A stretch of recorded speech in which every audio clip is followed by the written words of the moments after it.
Muy buenas tardes con todos y todas. Le damos la bienvenida eh, al, al segundo conversatorio del seminario Agenda de los Pueblos Originarios, Comunidades Indígenas y Campesinas en el Perú. Este es un seminario que estamos haciendo desde el Centro Bartolomé de las Casas, y estamos en el segundo conversatorio que lleva como título La realidad social del movimiento indígena y campesino en el Perú. Esto básicamente con el objetivo de poder evaluar y examinar cuáles son las demandas principales del movimiento indígena y campesino en el marco de un contexto social y político bastante particular y complejo, por el cual viene atravesando la sociedad peruana, y también con el objetivo de poder eh, volver a discutir y reflexionar estos temas, que desde el Centro Bartolomé de las Casas siempre hemos desarrollado como una línea de trabajo eh, académica y política. En ese sentido, el día de hoy estamos contando con la presencia de la doctora Carmen Escalante, de la magíster Fabiola Jettings, y de dirigentes sociales como Amílcar Guamán de la FARTAC, Rosario Medrano de la Federación de Mujeres de la región Apurímac, y José Bento del Frente de Defensa de Acomayo. Eh, Vamos a iniciar en un primer momento con la exposición, las opiniones y las ideas de la doctora Carmen Escalante, por el tiempo de 15 minutos. Eh, la doctora Carmen Escalante es doctora en antropología, es docente de posgrado en la UNSAC, es investigadora también del idioma quechua y de las comunidades campesinas del Cusco y del sur andino. También es doctora en historia, ¿no?, por la Universidad Pablo de Olavide, y doctora en antropología con mención en estudios andinos por la Pontificia Universidad Católica del Perú. Eh, la escuchamos, doctora, por el tiempo de 15 minutos. Adelante. Muchas gracias. Buenas tardes con todos y gracias por invitarme a participar en este importante evento. Le quiero iniciar diciendo que mi esposo, el antropólogo Ricardo Valderrama Fernández, y quien les habla, fuimos del primer equipo de investigación del Centro Bartolomé de las Casas. Hemos conformado el primer equipo siendo los dos únicos antropólogos, y en este equipo de investigadores había dos historiadores, dos sociólogos, dos economistas, ¿no? Em, y luego por bastantes años, por 18, yo he trabajado en el Centro Bartolomé de las Casas, haciendo investigación y promoción, ¿no? Con muchos proyectos, de tal modo que es con Casa Campesina, con Juan Churatz, a cuya memoria dedico estas palabras. Hemos realizado proyectos sobre el manejo alternativo de conflictos sobre recursos naturales en varias comunidades de la zona del Cusco. Y en todo el ámbito que trabajaba Casa Campesina, he participado en distintos proyectos. Realmente el Cusco es un centro muy importante en el cual se dieron los movimientos campesinos. Solo para hablar a partir del año de 1956, es a nivel de todo el Perú, es la zona, el Cusco y sobre todo la Convención Hilares, donde se dan movimientos campesinos que van a llevar a acelerar que se dé la reforma agraria a nivel nacional, ¿no? Y una de las reformas agrarias más radicales de Latinoamérica o de Sudamérica. Eh, Hay todo un proceso de sindicalización anterior que no lo voy a tocar, sería muy largo, que es anterior, pero que es un proceso muy interesante y que Ricardo Valderrama, quien les habla, lo estudiamos con más precisión en las comunidades de las zonas altas del Valle Sagrado. Eh, pero solamente quiero mencionar que en cada comunidad, ¿no? Como esta comunidad de Poques en las alturas de la May, Huama, Chumpi, Saiwa, Huarqui, juegan un papel muy importante los licenciados del ejército, ¿no? Quienes habían aprendido el castellano, muchos aprendieron a leer y escribir, estando al servicio del Estado, y que adoptan las ideas eh, de poder mejorar la vida de sus comunidades en base a la recuperación de las tierras que ellos tenían, ¿no? Sucede en este caso concreto de la comunidad de Poques, pero que pasó en muchas otras comunidades, que los comuneros tenían juicios interminables y una vez que esa generación fallecía, había otra generación que volvía a retomar estos juicios, ¿no? Los juicios de la comunidad de Poques eran contra haciendas vecinas como la de Chahuaytire y tenían documentos aún del 1600 y visitas como de Cabrera y Lartown y otras visitas, documentos coloniales, en que sus tierras habían sido mucho más grandes de lo que iban conservando. Y con las ideas de estos años y sobre todo este impulso de la Federación de Campesinos de la Convención Hilares, de los sindicatos ya existentes, ellos también se deciden a recuperar, ¿no? Recuperar sus tierras. Y esto sucede en varias zonas, ¿no? De la región del Cusco, hablando solamente del Cusco. En el año de 1962 eran más de 70 invasiones o recuperaciones de tierras que se habían agarrado las haciendas vecinas a las comunidades que realizaban las tomas de tierra, ¿no?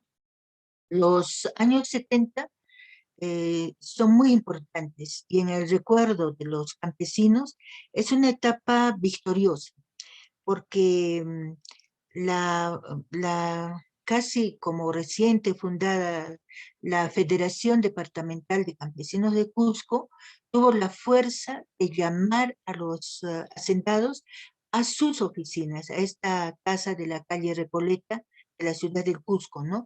Y sentarlos en un banquillo y enfrentarlos con los dirigentes de las comunidades afectadas por esta hacienda y este hacendado, ¿no? Y de entablar negociaciones, ¿no? La reforma agraria que dio el general Velasco el 24 de junio de 1969 consideraba mínimos inafectables, ¿no? Pero los comuneros decían que si se queda el hacendado, va a seguir la explotación, nuevamente va a agrandar sus tierras, va a aprovechar de la gente que no está al tanto de las leyes, no tiene la fuerza para defenderse y no querían esto, ¿no? Podían sí quedarse con la casa o desocupar las casas, o sea, permitirles, los campesinos les permitieron sacar todos sus bienes, sus objetos, sus muebles, sus cuadros, había muchas haciendas con capillas y les permitieron sacar los cuadros coloniales de dichas capillas, ¿no? Personalmente conocí y con Juan Turat y el equipo que trabajábamos de Casa Campesina, una capilla de la hacienda de Humana en Paucartambo, la cual estaba, pero así como en ruinas, y los comuneros nos contaron que sí habían permitido que los hacendados puedan retirar todos sus objetos y que esa capilla había quedado vacía y bueno, al caerse el techo lo habían dejado, ¿no? Porque para ellos era un mal recuerdo de la época de Hacienda. Es, es interesante toda esta década en que los campesinos luchan por la tierra y al al recuperar tierras ellos se sienten victoriosos, ¿no? Su lucha no solamente fue por la tierra, fue también por la justicia social, por la equidad. Los sindicatos campesinos nombraban a las mujeres como secretarias, ¿no? Así las mujeres no tenían un cargo de autoridad, un cargo de poder dentro de las comunidades campesinas, pero los sindicatos acostumbraron tener una secretaria de asuntos femeninos, que después pasó a ser secretaria de tesorería, tesoreras. Eh, en esto, por ejemplo, la compañera María, viuda de Huamantica, ocupó muchas veces el cargo de secretaria femenina de la PDCC, ¿no? Eva Medrano, también una gran dirigente de los años 70, vinculada a la PDCC, pero ella era del Sindicato de Construcción Civil, y muchas mujeres valerosas, ¿no? Como las mujeres de Equeco Chacán, la comunidad de Anta. Y bueno, también luchaban por la educación, por tener escuelas en cada centro poblado, y por su participación en la política, participación en los cargos, ¿no? Es, es lo que caracteriza esta etapa. Y bueno, hay un momento interesante. La Confederación Campesina del Perú tuvo varios congresos, ¿no? Pero me voy a referir al de 1978, que es un congreso interesante que convocó 5 grandes centrales agrarias del Perú, ¿no? La CCP,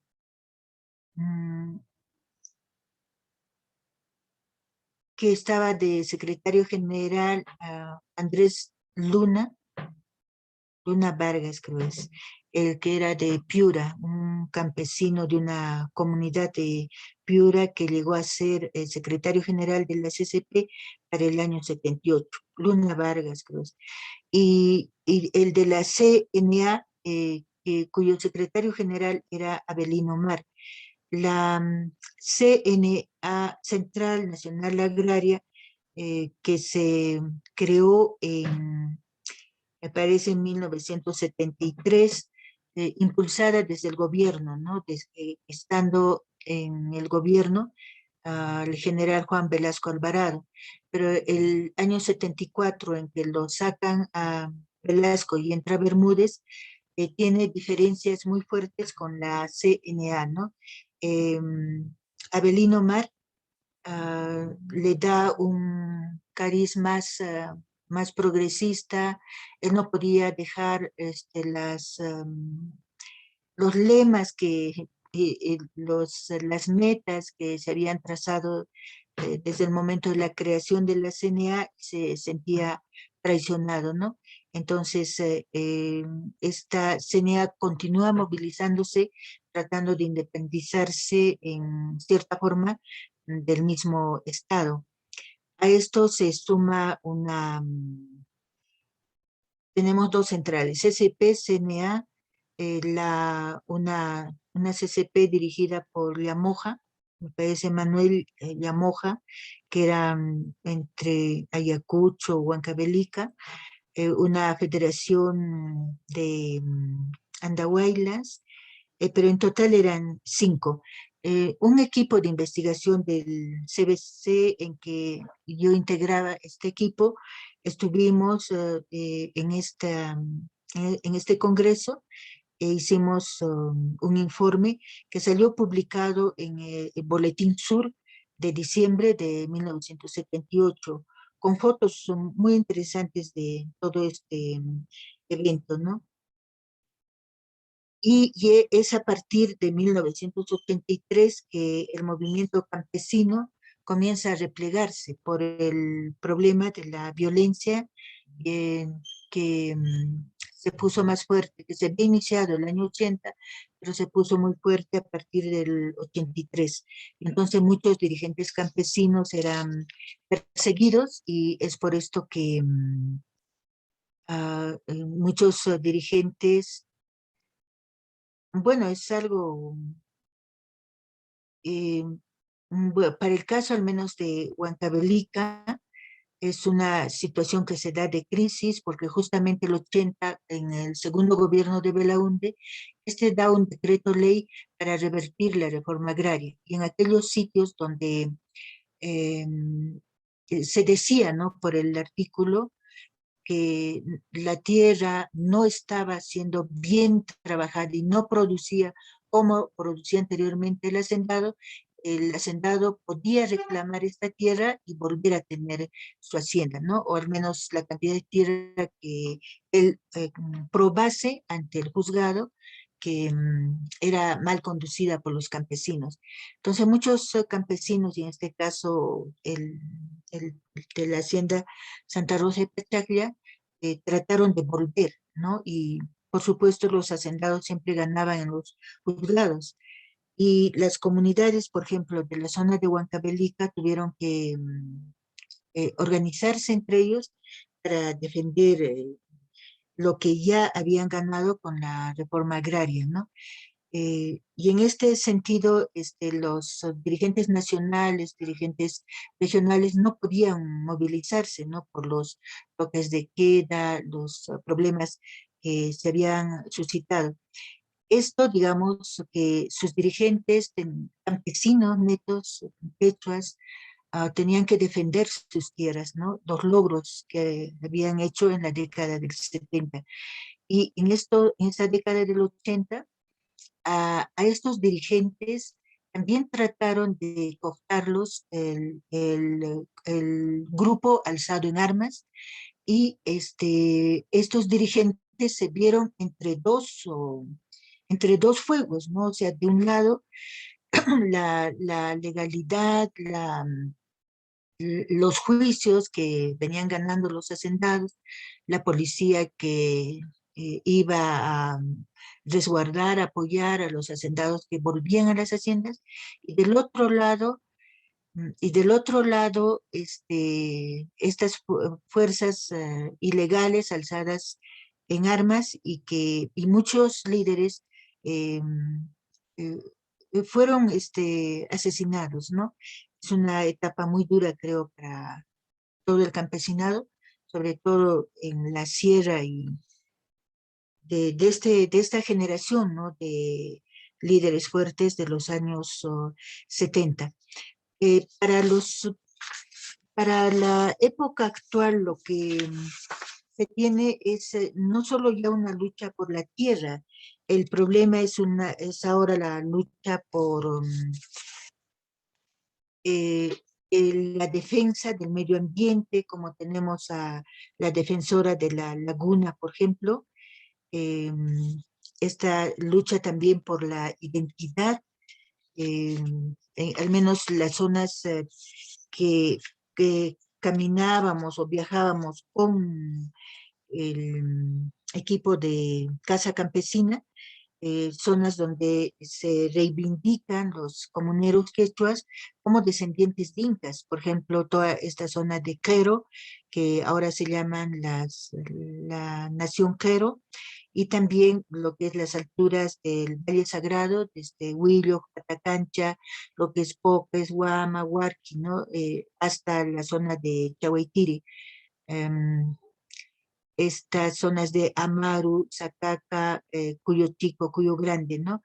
Que ellos se reivindican como los legítimos descendientes de los incas, ¿no? Entonces hay un tema de identidad, un tema de reconocerse como pueblos originarios y el reivindicar también sus maneras de ver el mundo, que es la cosmovisión que tienen en su relación con la tierra, no como un objeto, porque ellos dicen, no podemos vender la tierra, ¿no? Porque es nuestra madre y nadie vende a su madre, ¿no? Entonces está este reconocimiento del que antes tenían un poco de vergüenza o de miedo de decir Pachamama frente a los mestizos, frente a los de fuera, aunque ellos tenían una continuidad en sus creencias a la tierra, al cerro, al agua, al lago, ¿no?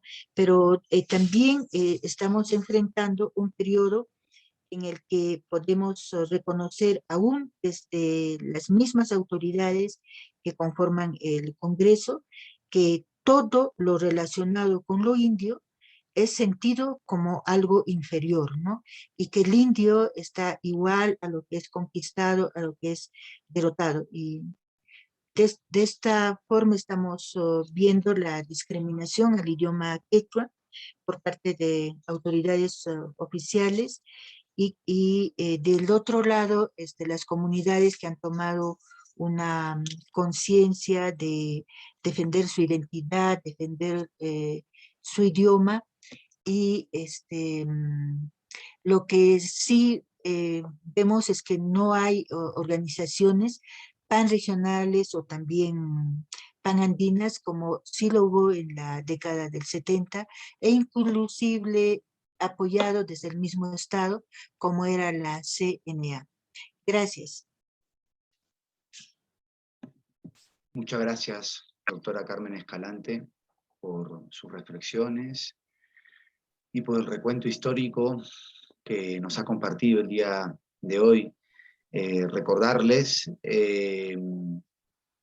a los asistentes, a las personas que nos están siguiendo a través de la transmisión en vivo en Facebook, que nos pueden dejar sus preguntas, sus comentarios, para en un momento específico del conversatorio poder compartirlos y seguir reflexionando en torno a este tema. A continuación, nos acompaña con nosotros la magíster Fabiola Jettings. Ella es antropóloga, magíster por la UNS, la Universidad Nacional Mayor de San Marcos. Es candidata a doctora por la Escuela de Estudios Superiores en Ciencias Sociales de París, Francia. Es investigadora y docente en antropología y en el posgrado también de la Universidad Nacional Mayor de San Marcos en temas de antropología, etnicidad, género y desarrollo en las comunidades indígenas y campesinas en el área andina. Le agradecemos mucho por su participación, profesora Fabiola, y le damos el tiempo de 15 minutos para que nos pueda compartir sus reflexiones. Muchas gracias.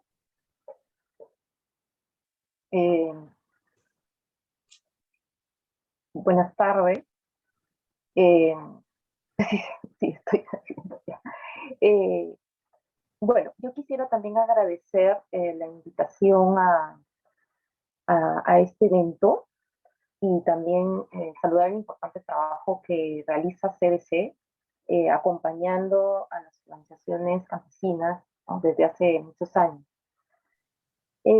Quisiera empezar retomando un poco de lo que ha comentado la doctora Carmen Escalante en cuanto al contexto del desarrollo histórico del movimiento social, ¿no?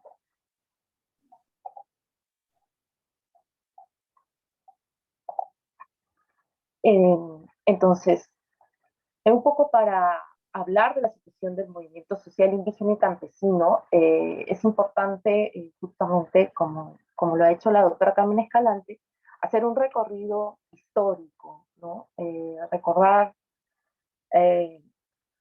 algunos eventos importantes y cómo ha sido el devenir de la organización campesina, ¿no? Aquí tenemos la imagen del Saturnino Huilca, ¿no?, este dirigente campesino que lideró las luchas por la tierra, por la recuperación de la tierra, y que también tiene mucho que ver con todo lo que ha narrado la doctora Escalante, ¿no? Esta historia de recuperación de tierras que fue un poco también el origen, ¿no?, de las organizaciones campesinas, estuvo en el origen de las organizaciones campesinas, ¿no?, que se inician, aquí dice, y de los tiempos antiguos, hablemos de nuestro tiempo, ¿no? Entonces, que se inician en los años 40, ¿no? Entonces, hablemos un poco de historia. Primero recordar pues que en la colonia existía la República Española y la República de Indios, y por eso esta dinámica, ¿no?, entre hacienda y comunidad ha sido los inicios de las primeras demandas, ¿no?, frente a la desigualdad y las injusticias del hacendado, ¿no?, como se ha mencionado. Luego, cuando llega el proceso de independencia, los indígenas no necesariamente son parte del proyecto criollo, ¿no? Antes de la reforma agraria existía una relación totalmente servil, ¿no?, casi de esclavitud, ¿no?, de servicio al hacendado, ¿no? Los hacendados no les interesaba mucho modernizar el campo ni tecnificarlo, porque eran dueños de la tierra y de la vida de los trabajadores en condiciones servilistas, ¿no? Hasta que empiezan a aparecer dirigentes campesinos, ¿no?, que empiezan a liderar estas luchas contra estas injusticias, ¿no?, como Pérez y Nica, ¿no?, que fue cuando aparecen los primeros organizaciones, ¿no? En el sur andino, ¿no?, los arrendires en el Valle de la Convención empiezan a buscar tener los títulos, realizar una gestión moderna del campo y comprar las tierras de sus dueños, ¿no? Y luego aparece Hugo Blanco, ¿no?, que va a crear los sindicatos campesinos y a efectivamente movilizar la convención y Pilares, ¿no?, exitosamente. Y bueno, lo que él sostiene es que todas las decisiones se tomaban con las bases, ¿no? O sea, no solo la dirigencia, sino con los campesinos, ¿no?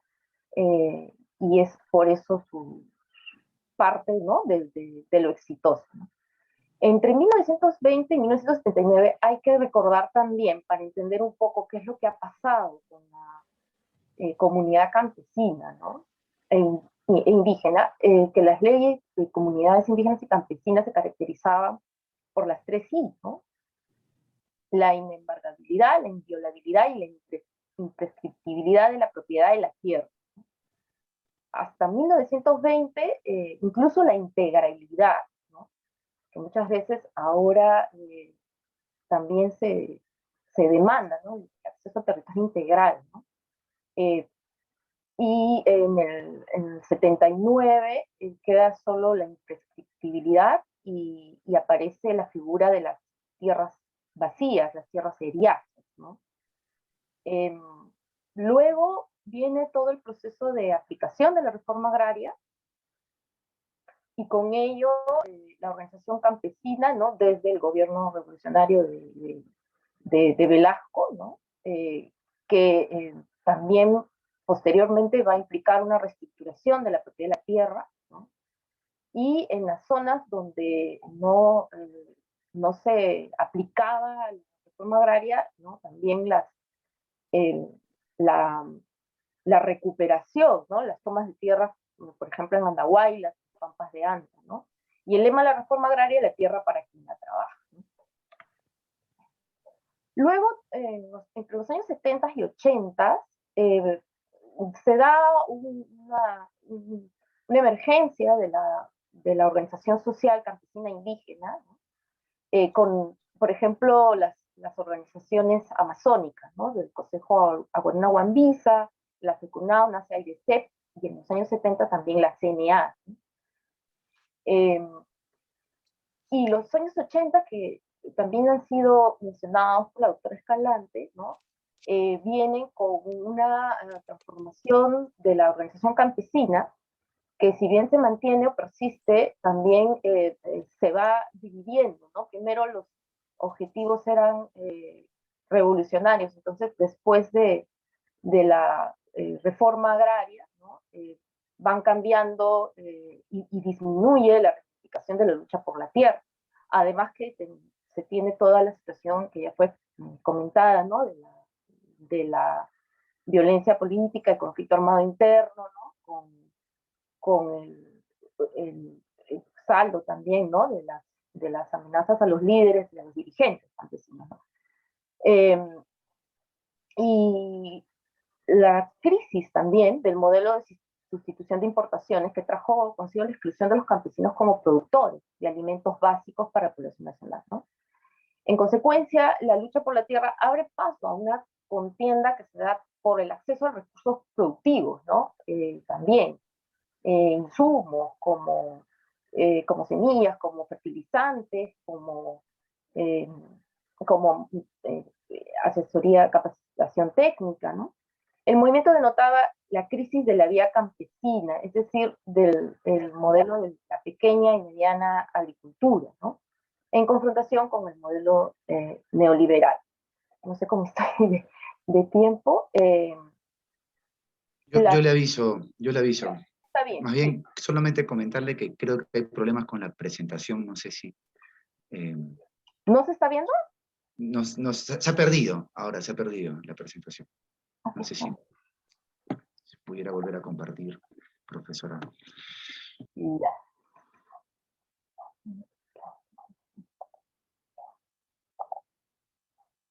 Ah, sí, es que recién veo en la pantalla también, ya. Estaba comentando, a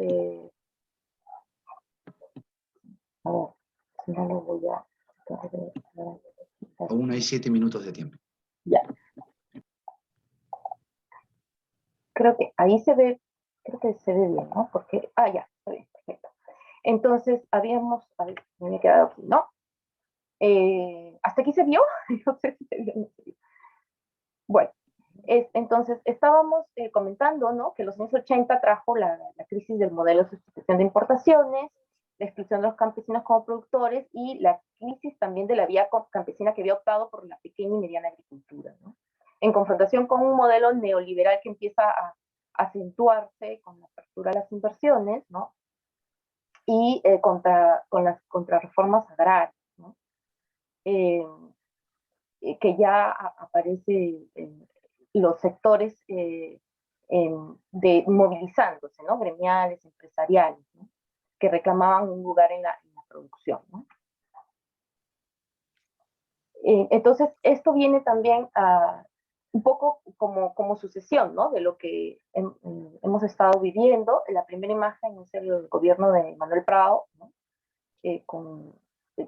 Donde el gesto del campesino es de casi de arrodillarse, ¿no? Frente al presidente, ¿no? Muy distinto a la actitud de Saturnino Huilca con Velasco, ¿no? Y bueno, y ahora, por primera vez, ¿no? Un presidente de extracción rural, ¿no? Campesino, que genera mucha expectativa en cuanto a posibilidades de cambio, ¿no?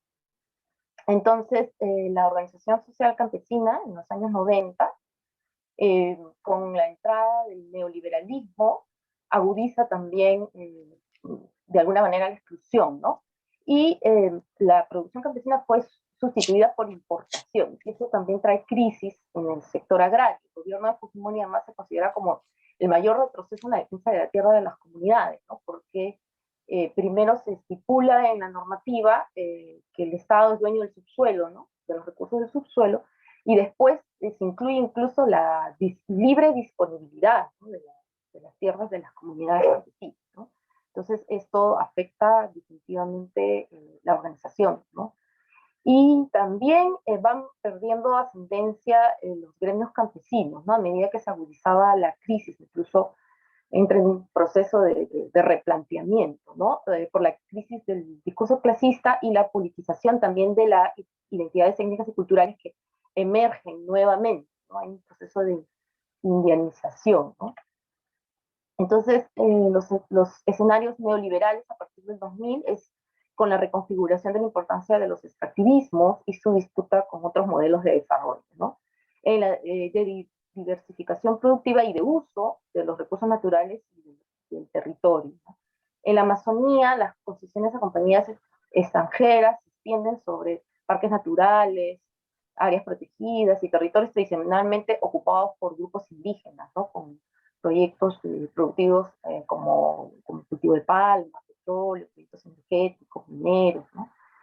En las comunidades y sectores rurales se da un manejo parcialmente colectivo del territorio, la tierra, el agua, ¿no? ¿no?, en los bosques, y esto es lo que se empieza a argumentar más en las organizaciones como defensa, ¿no? Y aparecen también, surgen los frentes de defensa, ¿no?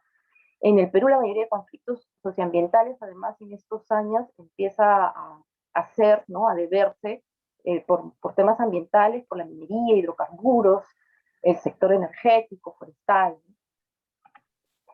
Y entonces tenemos un poco que el movimiento social también se, se, se da de cara a la crisis capitalista y alimentaria, ¿no?, en América Latina. Después de los años 80, ¿no?, el impacto fuerte de la entrada de los años 90 y del 2000 y de las inversiones que también se dan en toda América Latina, ¿no? El movimiento campesino indígena pasa también a una fase de ascenso que tiene como eje central la lucha por la defensa del territorio, ¿no? Y defensa frente a las inversiones, los agrocombustibles, ¿no?, los megaproyectos, sobre todo por su alta rentabilidad, porque además hay un alza del precio de los metales, ¿no? Entonces son proyectos muy, muy rentables que tienen grandes intereses, ¿no? Y aquí se da la lucha por la defensa del territorio, sobre todo en el área andina, en la región andina, en Perú, Colombia, Chile, Bolivia, Ecuador, Venezuela, y también la lucha por la dotación de la tierra, más claramente en Brasil y Paraguay, ¿no? En este ciclo cobra mucha fuerza las luchas indígenas por la defensa de los territorios y los recursos. Y aquí ocurre toda esa visibilización de la indianización, ¿no?, también del movimiento campesino, ¿no? Con más fuerzas se empiezan a volver a reinventar, ¿no?, las identidades indígenas, a volverlas a fortalecer y a visibilizar, ¿no? 2 minutos, profesora. Muy bien. Entonces, llegamos un poco a los escenarios actuales, ¿no?, totalmente contemporáneos, donde van a aparecer las organizaciones campesinas movilizando, ¿no? Y como producto de esa movilización van a emerger liderazgos locales, regionales, ¿no?, campesinos e indígenas. En Huancavelica y Apurímac, las organizaciones campesinas, por ejemplo, productoras de la papa, ¿no? FECA en Andahuaylas, FEDRA, la protesta contra la caída de los precios en el 2000. Y esto luego vamos a ver que se repite las protestas de productores de papa en el 2018, ¿no?, en la carretera central. Luego las protestas y las movilizaciones en Bagua, que significaba efectivamente un atropello, una invisibilización, ¿no?, de los derechos de los pueblos indígenas, ¿no? Y Bagua es un referente por el tema de la ciudadanía, ¿no?, porque la mención de Alan García fue famosa, ¿no?, es decir, ¿no?, ciudadano de tercera categoría, ¿no? Entonces, y todo lo que ello generó, ¿no? Por un lado, un replanteamiento de la ciudadanía indígena, ¿no?, pero por otro lado también van recortándose, ¿no?, van asediándose también los derechos indígenas, ¿no? El aymarazo, la protesta del Frente de Defensa de los Recursos Naturales en la zona sur de Puno, en 2011, ¿no?, también por la protesta frente a un proyecto minero inconsulto, ¿no? Y en Cajamarca, la articulación de muchas organizaciones con pequeños y medianos productores agropecuarios en la famosa Marcha del Agua en el 2012, ¿no? La protesta de productores de papa, nuevamente en el 2018, y en el 2020 el paro agrario por los trabajadores en los campos para la agroexportación, ¿no? ¿Qué ha ocurrido también? Esta contrarreforma agraria ha significado la adquisición de muchísimas hectáreas, ¿no?, terrenos para monocultivo, ¿no?, para producción agroindustrial, pero en perjuicio de la pequeña y mediana agricultura, ¿no?, sobre todo la agricultura familiar. Entonces tenemos una reemergencia del movimiento social, ¿no?, que, por ejemplo, en los espacios mineros van a recobrar un protagonismo articulando, ¿no?, demandando, por ejemplo, mayor inversión de los proyectos en producción agropecuaria, mayor participación también de las comunidades en el presupuesto local, demandas específicas de acceso al agua, de construcción de infraestructura productiva agrícola, ¿no? Como canales de irrigación y temas ambientales. Las federaciones agrarias y campesinas de las comunidades productores, ¿no? Parceleros, la defensa de la ganadería y la agricultura, la promoción del trabajo colectivo de productores agrarios y la defensa de los derechos de los hombres y mujeres del campo.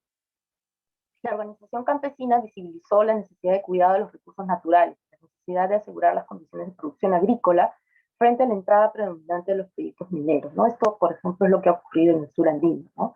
En toda la zona del corredor sur andino. Y así también llegamos a preguntarnos un poco por la agenda actual, ¿no? Y la situación y las alternativas. Ya para terminar, los líderes sociales se forman principalmente en las organizaciones campesinas, ¿no? En las comunidades donde emergen los liderazgos campesinos, ¿no? Pero ¿qué sucede cuando llegan al gobierno local? Eso también es un tema que hay que encararlo, porque efectivamente lo que está ocurriendo, ¿no? Es que muchas veces se pierde de vista las necesidades, ¿no es cierto? Campesinas, ¿no? Cuando se convierten en autoridades, alcaldes, regidores, ¿no? Las organizaciones campesinas indígenas tienen sus propias demandas políticas, agendas políticas de carácter colectivo, pero pueden ser cooptados. Muchas veces, lamentablemente, también tenemos que encarar el tema, ¿no? De las situaciones que se han dado. El desafío es mantener la agenda política, ¿no?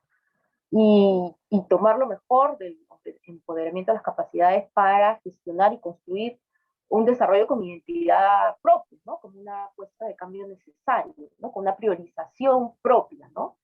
Que responda a una agenda también campesina, rural, del movimiento campesino indígena, ¿no? Y finalmente, bueno, algunos temas de interés, ¿no? Que están además emergiendo y que son también una ventana de oportunidad en este gobierno, ¿no? Por ejemplo, en un sector como el Ministerio de Agricultura, ¿no? En donde el ministro, bueno, también ha sido dirigente campesino, ¿no? Entonces, eh, tenemos la ley de cooperativas, ¿no? que se acaba de aprobar, que favorece un poco las cooperativas forestales, agropecuarias, agrícolas y ganaderas, ¿no? La agricultura familiar, que es un tema muy importante porque cuando se habla de esta vía campesina, que también es a nivel global, ¿no? Se defiende la seguridad y soberanía alimentaria y la agricultura familiar sostiene la biodiversidad, ¿no? Entonces es un momento muy importante para tomar medidas respecto a la agricultura familiar, ¿no? Esta pequeña y mediana producción, ¿no? Porque estamos hablando efectivamente del movimiento campesino e indígena está apostando, ¿no? Está por este modelo de desarrollo, ¿no? Alternativo, ¿no? El gobierno local también como gestor de la producción agropecuaria y de ahí la oportunidad del liderazgo campesino. La titulación de la tierra, la propiedad de la tierra, siempre la defensa de la tierra ahora es un tema, digamos, porque no solamente se pide la titulación y la propiedad, ¿no? Pero que siempre también está amenazada, sino la autonomía, ¿no? Hay pueblos indígenas como la nación Huampi que está pidiendo un gobierno territorial. La incidencia en la problemática indígena y campesina, ¿no? Que siempre es el movimiento social es quien lo visibiliza, ¿no? La posibilidad de diversificación productiva y que el modelo de desarrollo no se base solamente en las actividades extractivas, ¿no? La vinculación también al mercado, comenzando por el mercado local, ¿no? La necesidad de subvención, por ejemplo, de ciertos cultivos, ¿no? Que son, por ejemplo, las papas nativas, ¿no? Cultivos nativos que necesitan una inversión y una atención también del Estado, ¿no?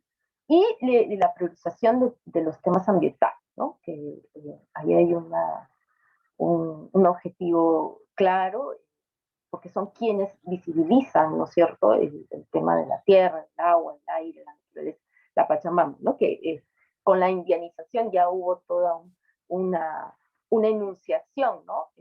Clarísima también del tema propio, local, ¿no?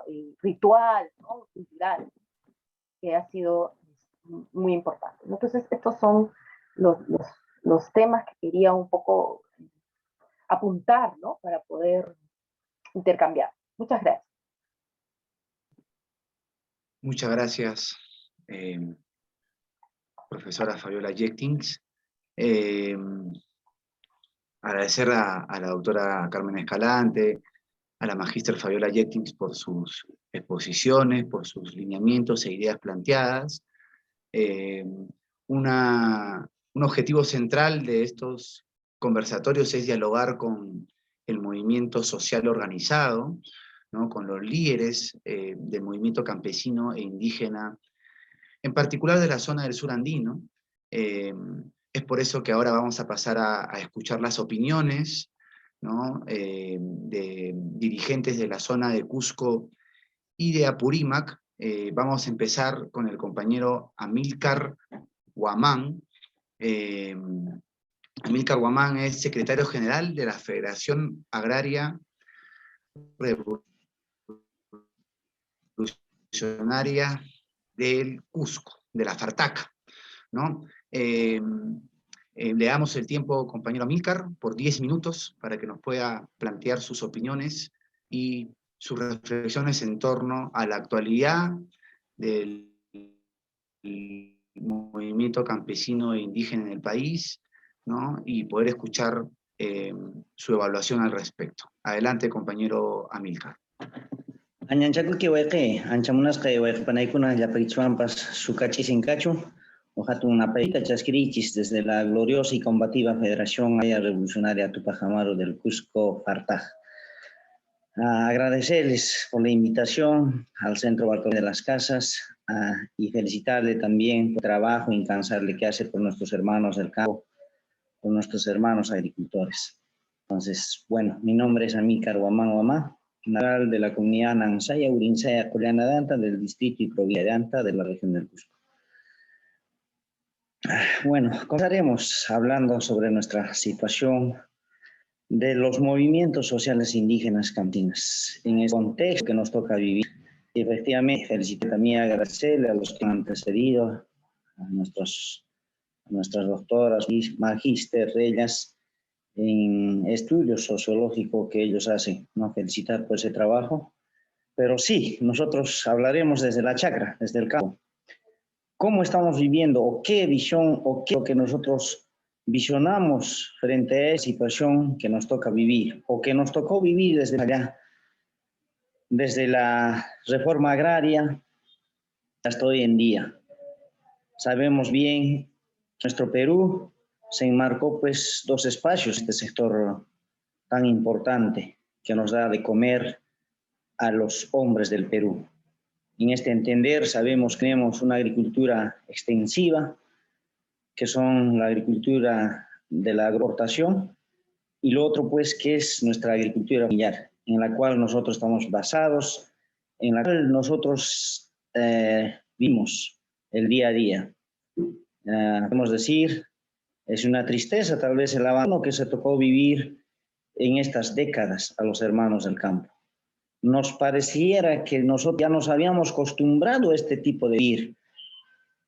Nos hemos acostumbrado a subsidiar a las mesas de cada hogar de nuestro Perú, porque realmente lo que nosotros trabajamos en el campo no cubre los costos de producción que nosotros utilizamos para poder producir un determinado extensión de terreno. Eso lo sabemos los que tal vez un poquito más hacemos nuestros costos de producción. Pero a pesar de ello, creo que la costumbre, el amor, la tradición que tenemos de seguir trabajando nuestras chacras nos hace que sigamos en este entorno. Pero ya conociendo situaciones, viendo estas realidades que nos toca vivir, ahora más que nunca nos toca hablar un tema muy importante, lo que es la agricultura familiar. y creo que en esta vez con este gobierno se habló de la segunda reforma agraria.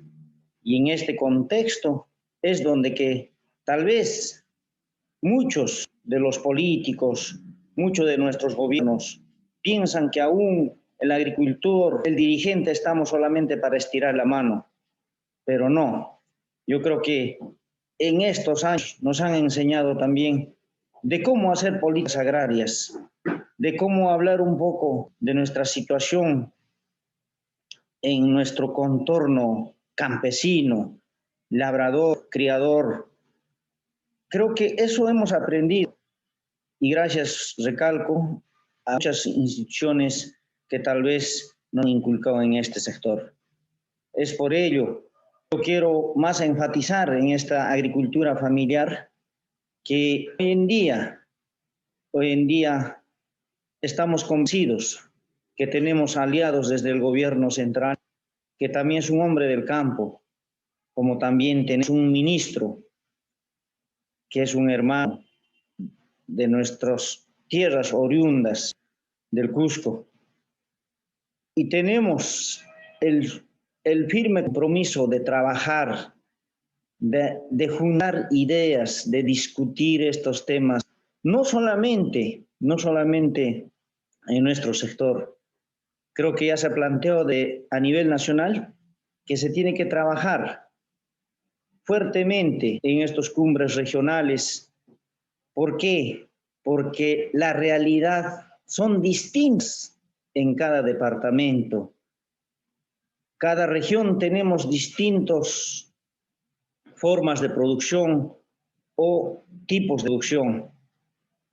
Es por ello que nosotros vamos a incidir que estas discusiones se hagan en cada región. Yo creo que en eso hemos coincidido con los demás hermanos de las distintas regiones, de que se tenga que trabajar estas cumbres regionales, más que todo aunando a todos los hermanos, a todos los gremios, haciendo el llamado de esa unidad de nuestros pueblos, de nuestros hermanos del campo, de nuestros productores, de nuestros ganaderos, para poder plantear estas políticas agrarias que se basen a nuestra realidad, no traídos de libros, no traídos de otras realidades, porque son distintas. Por eso nosotros estamos trabajando, no nos hemos quedado, ni bien ya tomada el gobierno del compañero Pedro Castillo, nosotros nos hemos dado la tarea de trabajar con cada uno de los hermanos de nuestras comunidades campesinas, con nuestros dirigentes, con nuestros productores, para poder plantear, recalco, ya no se trata ahora tal vez de la lucha que hubo en aquella primera reforma agraria. Ahora se trata de una lucha de ideas, de una lucha de dar propuestas. En eso estamos ahora nosotros, dirigentes.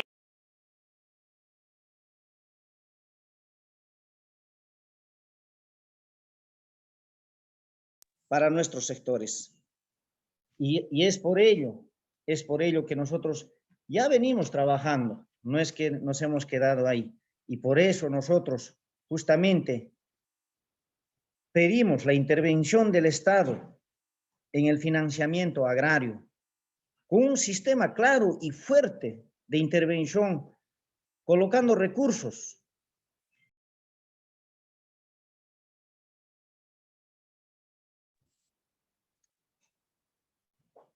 Como decía, como existen, por ejemplo, las FAE, las MIPES, con una tasa tal vez al 2-3% anual, pero en ningún caso comparable con las tasas actuales tal vez de Agrobanco, que llegan al 25%.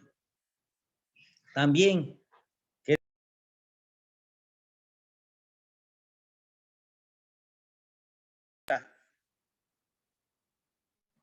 énfasis en los organismos públicos adscritos al Ministerio de Desarrollo Agrario y sus agencias para convertirlas en instancias y organismos de servicio que ofrezcan información oportuna y de calidad sobre precios, mercados, asistencia técnica, situación, sanidad y demás. Y así podemos hablar de muchas otras propuestas que nosotros estamos haciendo llegar.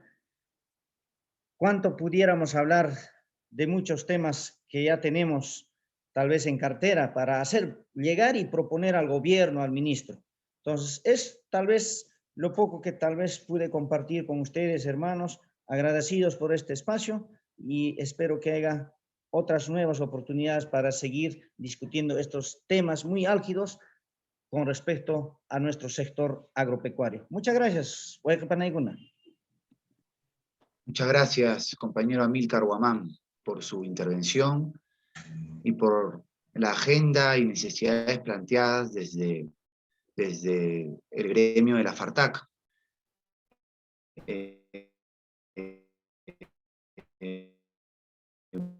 La etapa del conversatorio con lo que vienen sosteniendo las y los dirigentes sociales. A continuación, vamos a contar con la presencia de la compañera Rosario Medrano. Ella es secretaria general de la Federación de Mujeres Rurales de Apurímac, la FEMURA.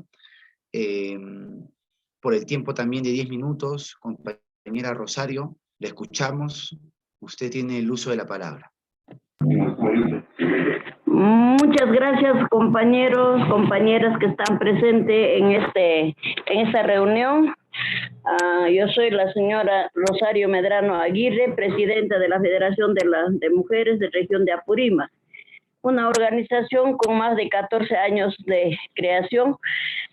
Durante todos estos años hemos venido luchando en nuestra región por nuestras mujeres, que a pesar de que muchas han sido maltratadas y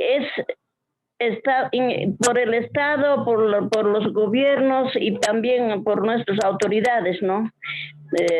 Locales, regionales, y aquí nosotros todos no dan más importancia hacia las mujeres. Siempre hemos sido desatendidas, discriminadas, no atienden en nuestras demandas dentro de nuestra organización. Tenemos a mujeres campesinas, indígenas, quienes más sufren en el abandono de nuestras autoridades, porque nuestras autoridades no ven más allá, no han visto ahora que ha sido los que han pasado, ¿no? Las autoridades regionales, ahora actuales, igual locales, nacionales, en sí no han visto más ni siquiera por la agricultura, no hay apoyo, no hay cómo se tiene que mejorar en la agricultura, porque la agricultura es lo primordial para la alimentación, para que no haya ese sufrimiento que nos falta. Ahora, con esta pandemia, estamos totalmente sin recursos. Las mujeres nos han tocado vivir de lo peor, porque no podemos ni trabajar con la pandemia, y muchas mujeres a veces los comerciantes día a día trabajamos y ahora no se puede, nos han quitado el trabajo con esa pandemia, y si por OVE tienes que salir a la calle, estamos viendo hasta en Lima a nivel nacional que los agentes maltratan, quitan sus cositas y no hay reactivación económica hasta ahora. Entonces muchas mujeres, a lo menos en el campo, siquiera se vendían algunas cosas que siembran, ¿no? Entonces no se podía ni siquiera sus siembras traer porque no había carros, no iban cuando ha habido cuarentenas, no había carros en que traer hasta sus productos, verduras se han malogrado, todo ha sido un fracaso en sí para las mujeres, totalmente. Hemos sido maltratadas por esta enfermedad, y las autoridades tampoco, las canastas que dan, esas cosas tampoco no llegaron a las personas que verdaderamente que necesitan, sino entre autoridades, sus familiares, conocidos. Eso ha pasado en todo sitio, ustedes también deben saber. Entonces nosotras estamos trabajando, ahora tenemos unos proyectos que no nos escucha hace cada 12 años, por las mujeres violentadas, demasiado violencia hay en Apurímac, y las compañeras sufrimos a veces demasiado maltrato. Y por eso es que ahora hemos gestionado casas de acogida, casas de refugio. Cada presidente nos mecen, nos engañan, hasta nuestro código SNCC se ha caducado, otro hemos hecho hacer y ahora estamos en eso, seguimos para las 7 provincias, porque nosotros tenemos en los 7 provincias nuestras bases y hay mujeres con hijos abandonados, viudas, tantas mujeres que están así. Entonces, por eso ahora quisiéramos nosotros hacer algunos proyectos con ustedes, para las mujeres gestionar, pedir o hacer, ¿no?, las cosas que se necesita sacar para las mujeres, presupuestos, porque hay presupuestos en los gobiernos, pero no sabemos en muchas cosas. Hay cada gobierno, por ejemplo, regional, local, reciben para mujeres presupuestos, pero nosotros no sabemos cómo gestionar, a dónde llega todo, pero todas esas cosas. Entonces necesitamos asesoramiento, a veces para cómo gestionar esas cosas, porque sí hay dinero, ellos, las autoridades lo disponen para otras cosas. Entonces quisiéramos eso.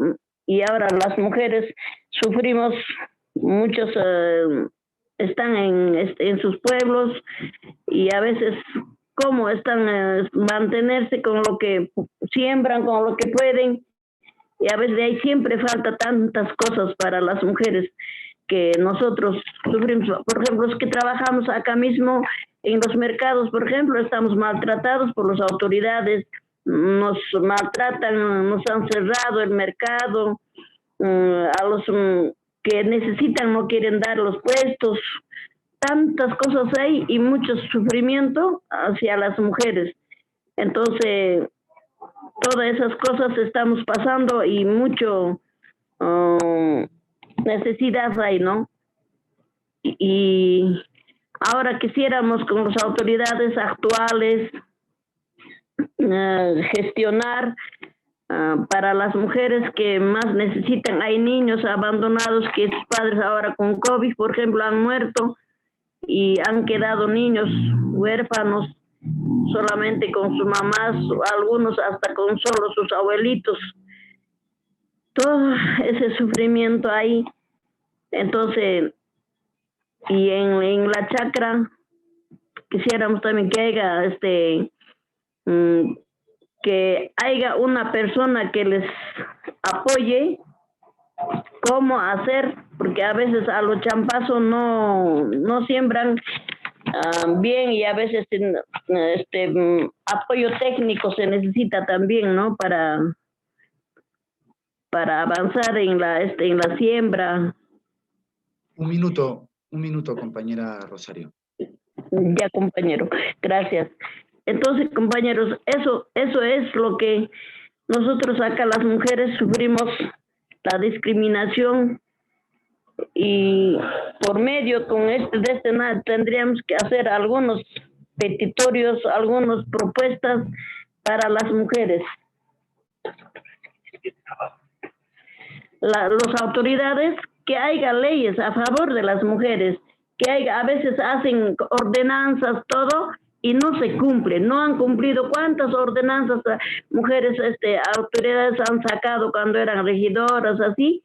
Pero ahí están empapelados. Quisiéramos que se cumpla las autoridades lo que ofrecen y lo que es las cosas, que esas ordenanzas, que se cumpla, porque no hay ni cómo para salir adelante.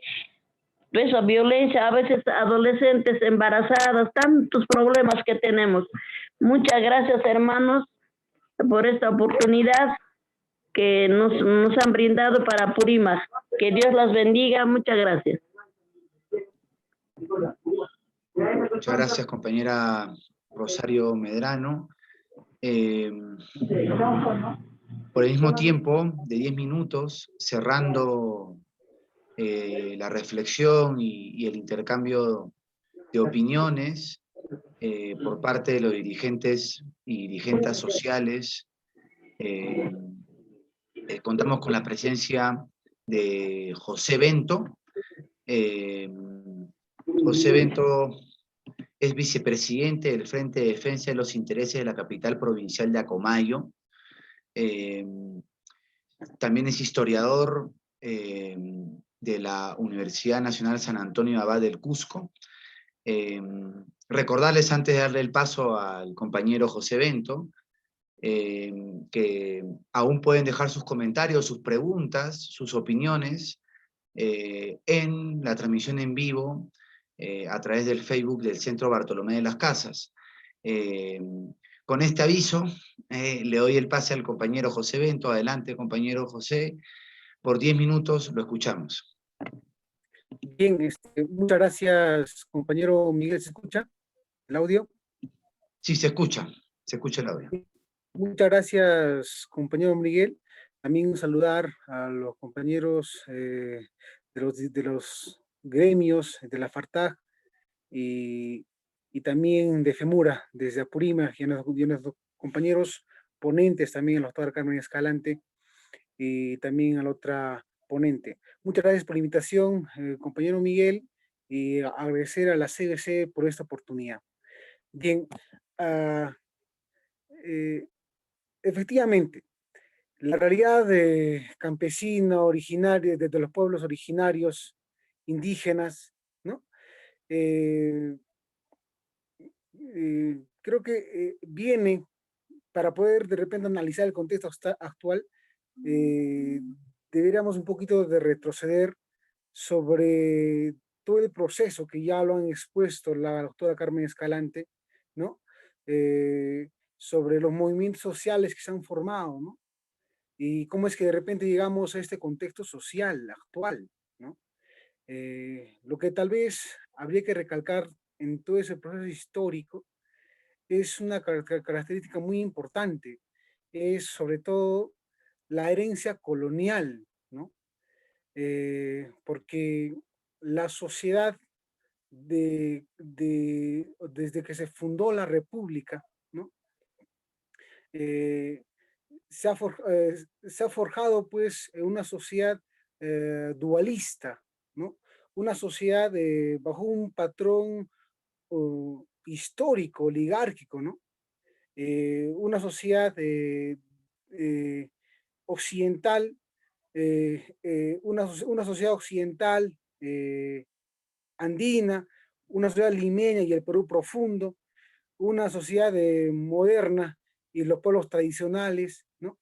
Venimos de ese divorcio social, ¿no? Desde la colonia. Y cómo durante ese proceso histórico, el ego limeño, ese ego racista, ¿no? Se cristaliza sobre los pueblos andinos, ¿no?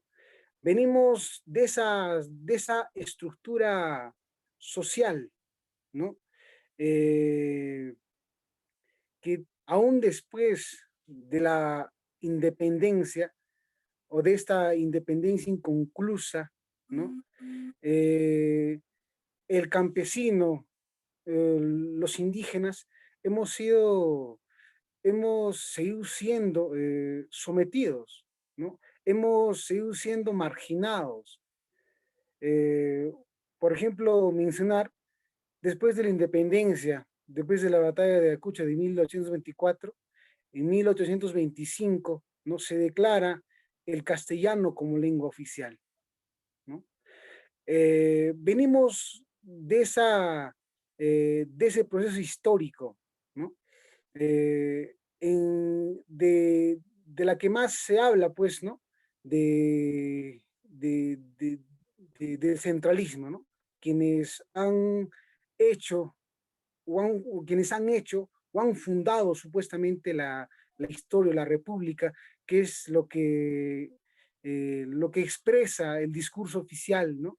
De la historia oficial, pero, pero no se ha hablado mucho de ese Perú profundo, ¿no? Que, que posteriormente, en los años 70, fue cuestionado por unos intelectuales, ¿no? Y que recién, después de la reforma de Velasco, ¿no? Recién las políticas, solamente durante el periodo de Velasco, ¿no? Entran recién en importancia, sobre todo para las comunidades campesinas, ¿no? Eh, Antes de ello, hemos vivido todo un proceso de movimientos sociales campesinos con una identidad fuerte andina, ¿no? Eso que también, posterior a unos hechos históricos, también ha ido debilitándose, ¿no?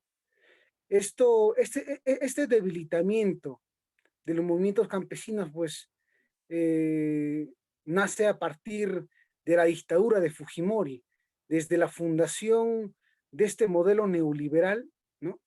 Y también del surgimiento de estos movimientos terroristas como Sendero Luminoso, que es a partir de esa situación que se empieza a militarizar las zonas rurales, de las comunidades, lo cual de ese tiempo para adelante empieza pues el debilitamiento de los movimientos campesinos. Y además de ello, la Constitución, ¿no? Que tiene un espíritu claro, ¿no? Privatista y sobre todo neoliberal, ¿no? Que quita, eh, eh, que quita al final el apoyo o que quita la protección del Estado sobre los terrenos, sobre las tierras de los campesinos. Es a partir de ese momento en que el movimiento campesino empieza un debilitamiento, ¿no? Y pierde esa identidad, digamos, andina. Pero en estos últimos tiempos hemos visto momentos o escenarios en las que ha habido un resurgimiento, un brote de nuevos movimientos campesinos, ¿no? Que lo único que enarbolan es pues es mayor atención del Estado, ¿no? Que no haya mayor olvido del Estado, ¿no? Pero en cuanto al campesinado, pues, o en cuanto a la agricultura, como lo dijo nuestro compañero Amílcar, hay un rasgo crucial en la agricultura peruana, ¿no? La agricultura, por ejemplo, de los agroexportadores, en las que el Estado se ha sentado más, ¿no? Y que estas atienden las demandas del extranjero, ¿no? Y la agricultura que atiende las demandas internas, esa que se ha olvidado, ¿no? La agricultura familiar, esa que se ha olvidado por parte del gobierno. Al menos los campesinos tenemos en este gobierno las esperanzas de que se vaya a consolidar realmente la reforma agraria, ¿no? Que realmente se vaya a tecnificar la reforma agraria. Tenemos esas esperanzas, ¿no? En el actual gobierno, porque, porque la pandemia, por ejemplo, ha sacado a luz muchas cosas que muchos tal vez pensábamos que el Perú se estaba modernizando, que la agricultura estaba modernizando.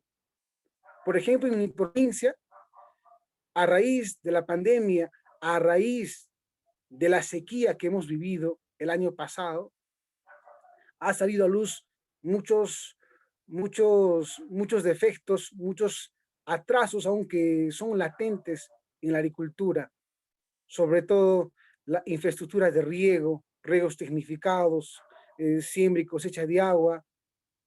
Creíamos o se creía de que habíamos avanzado en tecnología agrícola, pero no. Las comunidades hoy en día están envejeciendo a falta de esa oportunidad o de ver en la agricultura una oportunidad de desarrollo. Hoy en las comunidades solo tenemos a compañeros ya mayores. Los jóvenes están en las ciudades, porque la agricultura, para ellos, bajo ese concepto neoliberal, ¿no? Que lleva, que desarraiga a muchos jóvenes de sus orígenes, de sus tierras, de su lengua, que llevan a las ciudades pensando de que la ciudad es la única forma de desarrollo, ¿no? Vemos pues en nuestras comunidades ahora, ¿no? Un envejecimiento porque ahora solo quedan en las comunidades personas mayores. Tenemos comunidades ya despobladas, ya no tenemos niños, precisamente porque por ese pensamiento neoliberal, ¿no? La agricultura para muchos jóvenes hoy es sinónimo de atraso. Por ese olvido de siglos, ¿no? Por ese olvido desde la fundación de esa falsa república, esa república fundada tan solamente por los criollos, ¿no? Que se ha forjado bajo esa estructura colonial, como dije, dualista, ¿no? Que ha dividido al Perú y sigue dividiendo entre Lima, el Perú profundo, entre occidentales, andinos, y hoy lo hemos visto, ¿no? En la exposición del actual ministro Guido Bellido, de negar nuestras lenguas originarias por el centralismo limeño, ¿no? Que aún sigue negando, ¿no? De que existe muchas naciones, ¿no? Muchas culturas en el Perú. 2 minutos, compañero Bento. Entonces, Disculpe. lo que nos falta a todos nosotros, lo que nos falta a todos los campesinos es recuperar esa identidad andina, eso que nos ha quitado, ¿no? Eso que nos ha quitado ese pensamiento neoliberal, ¿no? Requerimos recuperar las organizaciones, porque también hay que ser autocríticos, ¿no? Porque las organizaciones comunales también estamos débiles. Hace falta la unidad, hace falta la articulación, hace falta la correlación de fuerzas también de nuestros dirigentes regionales. Hace falta ese trabajo articulado. Ahora que estamos en este nuevo proceso histórico importante, muy crucial para todos nosotros, sobre todo para los campesinos herederos de la cultura andina, de los incas, tenemos que construir unidad, compañeras y compañeros. Es solo lo que yo quiero exponer, porque realmente en pleno siglo XXI padecemos, ¿no? De tecnologías básicas en la agricultura. Tan solo de repente mencionarles el tema de los sistemas de riegos, algo que es escaso, al menos en muchas de mis comunidades, en muchos de mis distritos de la provincia, ¿no? Y sus comunidades también. Entonces, son estas cosas que ahora venimos padeciendo y ahora, a raíz de la sequía y la pandemia, hoy nuestros hermanos campesinos empiezan a tener una nueva visión sobre estos temas, ¿no? Es por ello que nosotros el 25 de enero de este año hemos tenido un paro a nivel de nuestro distrito, lo cual quizá hemos sido escuchados a nivel de la región del Cusco, también a nivel nacional. Entonces, es lo que quiero manifestar y solo exhortar a nuestros hermanos dirigentes a forjar la unidad, ¿no? en el marco del desarrollo de la agricultura, ¿no? Y el fortalecimiento de las comunidades campesinas. Muchas gracias, compañeros y compañeras. Muchas gracias, compañero José Bento. Muchas gracias también a Rosario Medrano, de la FEMURA, al compañero Amílcar Guamán, de la FARTAC, y a la doctora Carmen Escalante como la magíster Fabiola Jenkins. Agradecer también a los asistentes que han estado siguiendo la transmisión en vivo y que nos han dejado algunas preguntas y opiniones que voy a compartirles con el objetivo de seguir reflexionando y discutiendo en torno a la realidad política y social, ¿no?, del movimiento indígena y campesino en el Perú, con especial énfasis en el sur andino. Han sido varias preguntas, voy a tratar de acá de sintetizarlas, muchas coinciden. Hay una pregunta muy concreta, nos indica cuál es la importancia a nivel del proceso de los movimientos campesinos en la propiedad de su territorio. Creo que está un poco enfocada a analizar un poco cuál es la situación de la propiedad de la tierra, ¿no? Después hay una pregunta un poco larga, nos indican cómo se ve el camino de articulación de las federaciones y organizaciones de los pueblos indígenas y comunidades campesinas en la macro sur, ¿no?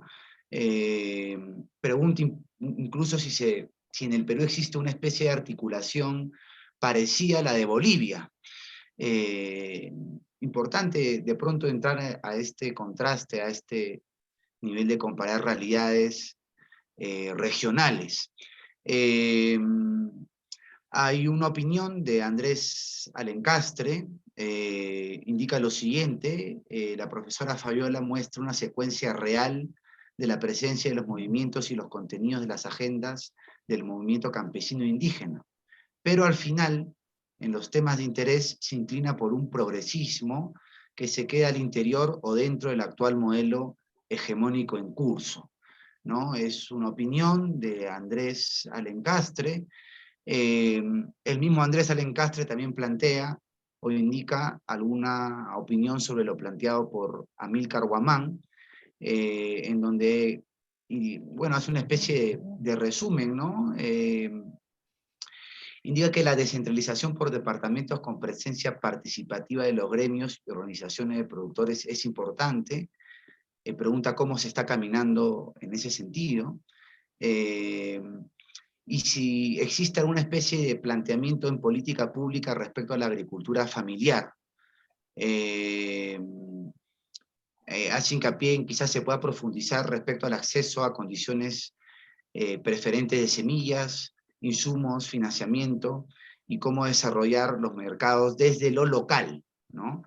De pronto sería bueno reflexionar qué significa desarrollar los mercados desde lo local, ¿no? Y cómo a partir de ese desarrollo desde lo local se insertan las organizaciones sociales y campesinas.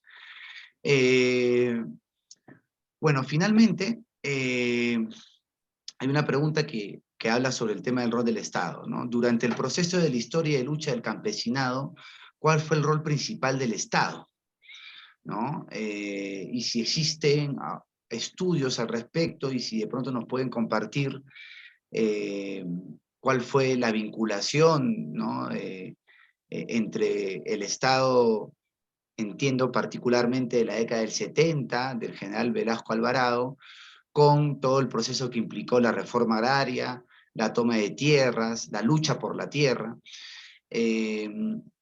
y de pronto cómo eso ahora se contrasta con la actualidad, donde existen problemas socioambientales mucho más marcados, ¿no?, mucho más problemáticos inclusive. Finalmente, planteo quizás alguna pregunta final, de pronto muy general, pero sí necesaria desarrollar en el marco de este nuevo contexto político y social, ¿no?, distinto quizás al de etapas anteriores. Y en donde, muy bien se ha indicado, existe un presidente de origen campesino y rural, y existe un ministro que viene desde la experiencia del sindicalismo agrario. En ese sentido, yo me preguntaría si se puede dilucidar algunos aspectos respecto a qué significaría una segunda reforma agraria, ¿no? ¿Qué implica en la actualidad, teniendo en cuenta los cambios sociales de los últimos 40 años, plantear una reforma agraria para el movimiento campesino indígena en el país, ¿no? Eso serían un poco las preguntas. Por el tiempo de 5 minutos, pero siempre recordando que lo más importante es terminar la idea, ¿no? En el mismo orden, comenzamos con la doctora Carmen Escalante, seguimos con la magíster Fabiola Jenkins, continuamos con Amílcar Guamán, con la compañera Rosero Medrano y cerramos con José Bento. Por el tiempo de 5 minutos, adelante, doctora Carmen Escalante. Muchas gracias. La lucha de los años 70 fue por la tierra, ¿no? Y ahora tiene que ser por el territorio. Se debe pedir desde el Estado el reconocimiento de los territorios de las comunidades campesinas y de las comunidades nativas en la Amazonía. Esto significa que tengan propiedad sobre el subsuelo, la propiedad sobre agua y los recursos naturales que tienen, ¿no? Así van a poder participar si es que se da un proyecto dentro de su territorio, ellos también puedan ser socios. Y esto sucede en Canadá, por ejemplo, y entonces es necesario que las comunidades campesinas y comunidades nativas tengan propiedad sobre su territorio, su subsuelo, su agua y recursos naturales. Luego, la compañera que habló de Apurímac, deben de confiar en sus propias fuerzas, porque yo hice un estudio sobre las consecuencias de la violencia en Huancavelica, ¿no? Entre el 1980 al 2000. Y la ayuda del Estado a los huérfanos, a las viudas, a los viudos, llegó muy tarde, ¿no? Cuando estos huérfanos ya habían muerto, ya se habían quedado sin estudios y estaban dañados realmente. Entonces, la situación ahora de la pandemia, del COVID, ciertamente ha dejado muchos huérfanos de padre y madre, y aún de abuelos, en las zonas, tanto en ciudades como en las zonas rurales. Y es la misma comunidad la que tiene que organizarse para apoyarlos, ¿no? Para salir de este paso. Gracias.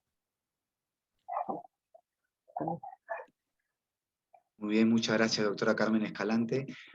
Han surgido 2 preguntas más, las voy a plantear de todas formas, para que puedan ser desarrolladas en las siguientes intervenciones. Hay una pregunta un poco larga, voy a tratar de resumirla, que es básicamente, o se pregunta, ¿cómo es que se puede construir un movimiento más articulado desde las organizaciones campesinas e indígenas? ¿Cuáles serían las rutas? Fortalecer la identidad, desarrollar una agenda común, y por qué en el Perú no se ha logrado tener un movimiento indígena y campesino fuerte, con capacidad de propuesta frente a los gobiernos, como sí ha ocurrido en Bolivia o en Ecuador. Creo un poco que en las intervenciones eso se ha respondido, pero quizás sea necesario profundizar más en ese aspecto. Y después hay preguntas referentes al tema específico del problema de las mujeres y el problema de género. Y básicamente es cómo se viene abordando el tema de la salud sexual, ¿no? De los embarazos prematuros y el incremento de la violencia en las organizaciones campesinas, ¿no? Desde las propias organizaciones campesinas e indígenas, ¿no? Y cuál es la evaluación respecto a las políticas públicas en ese tema, ¿no? Entendiendo que una realidad distinta es la que atraviesan las mujeres en las urbes, y otra diferente es la que padecen o atraviesan las mujeres en el mundo o en las sociedades rurales, ¿no? Esas dos preguntas surgieron en estos últimos minutos. Sin no cortar más tiempo, adelante, Magíster Fabiola Yetins. Gracias. Bueno, muy interesantes las preguntas, muy interesantes porque efectivamente plantean una necesidad de reflexionar, ¿no? Uno aprende poco en campo, no solamente en los libros, y eso es lo interesante de poder mirar con otros ojos el país, ¿no? Habría que decir que justamente nuestra realidad rural y campesina, ¿no? Esta idea de que estamos en un momento, ¿no? En que podemos hacer un diagnóstico, ¿no? Sobre lo crítico de esta situación. De hecho, yo pensaba, me faltó poner algo de la pandemia y lo que se está viviendo, porque los niveles de pobreza son altísimos ahora en el sector rural. Los productores agrarios están viviendo una crisis terrible, ¿no? Entonces, sí, respondo un poco a la necesidad de fortalecer las organizaciones y también a la pregunta, ¿no? De cuál sería, pues, la transformación, ¿no? Más una apuesta que no sea tan progresista, ¿no? El punto es que estamos en un momento muy crítico, ¿no? Muy crítico en cuanto a también la división del país. Se ha hablado, se ha discutido, incluso ha salido y se ha demandado un cambio en la Constitución, ¿no? Ese sería un paso, ¿no? De hacer otro tipo de propuestas, digamos, ¿no? Cambiando el capítulo económico de la Constitución. Pero estamos en un momento en que hay que empezar, pero por lo básico, ¿no? O sea, por solucionar la crisis actual que tenemos, ¿no? Por atender, ¿no? Hemos escuchado a la compañera Rosario Medrano cómo nos ha explicado la situación de las mujeres, de los niños huérfanos por la pandemia, ¿no? Entonces esto es un momento muy crítico, ¿no? Que primero hay que comenzar por esa atención prioritaria, ¿no? Y también por articular, ¿no? Visibilizar, porque lo que ha ocurrido justamente es esa invisibilización, ¿no? Que nos ha dividido como país, ¿no? Que no nos ha permitido reconocernos en nuestras diferencias, ¿no? Saludarnos en quechua y mainaya y cachán, reconocernos, ¿no? Un poco ser también con el otro, ¿no? Con nosotros, ¿no? Entender que este país es muy, muy, muy diverso, ¿no? Y entonces hay que empezar por lo básico, ¿no? Está bien, a mí me parece que siempre en la política podemos tener los grandes proyectos de cambio y transformación, pero hay que ser conscientes que en este momento tenemos que atender esto que es prioritario, ¿no? Esta división incluso del país y esta crisis, pobreza, necesidad que implica una situación muy crítica, ¿no? Y mucha reflexión también en lo que se va a aplicar como políticas, ¿no? Entonces, sí, por eso es que he dado algunas pautas. En cuanto al tema de las mujeres, es interesante porque si bien dentro de las organizaciones hay cierta participación, liderazgo y protagonismo de las mujeres que viene de las últimas décadas, yo creo, ¿no? Antes el movimiento campesino era más masculino, ¿no? También es importante decirlo, ¿no? Que muchas veces también hay una lucha de las propias compañeras por reconocimiento dentro de las organizaciones campesinas, ¿no? Tan es así que muchas veces se abre en asociaciones de mujeres para poder tener una agenda propia, ¿no? Que incluya temas de violencia, de género o de salud sexual, ¿no es cierto? O de embarazos adolescentes, ¿no? Todas estas problemáticas que ahora con la crisis de la pandemia están agudizándose, ¿no? bueno, eso es lo que yo diría, las pistas para la articulación y las diferencias con Bolivia. Bueno, definitivamente eso habría que tratarlo de todo el proceso histórico, ha sido totalmente diferente, pero lo que sí es importante decir es que la visibilización, la valoración, la constituyente que hubo en Bolivia para un reconocimiento de las nacionalidades, ¿no?, indígenas, no es un proceso que se haya dado, todavía no nos reconocemos, ¿no? No nos visibilizamos. Tan es así que hoy la intervención del primer ministro, del premier Bellido, ¿no? Como que causa rechazo, ¿no? Entonces, esto todavía nos falta, ¿no? Solucionar. Gracias. Muchas gracias, profesora Fabiola. Igual por el tiempo de 5 minutos, para responder un poco a las preguntas más generales, le damos paso al compañero Amílcar. Lo escuchamos, compañeros. No sé si está ahí, aún presente. Ahí está, compañero Amílcar, ¿no? Adelante. Gracias, compañero Miguel. Sí, hemos estado atentos. Por ejemplo, ¿cuál es la importancia de la propiedad de la tierra?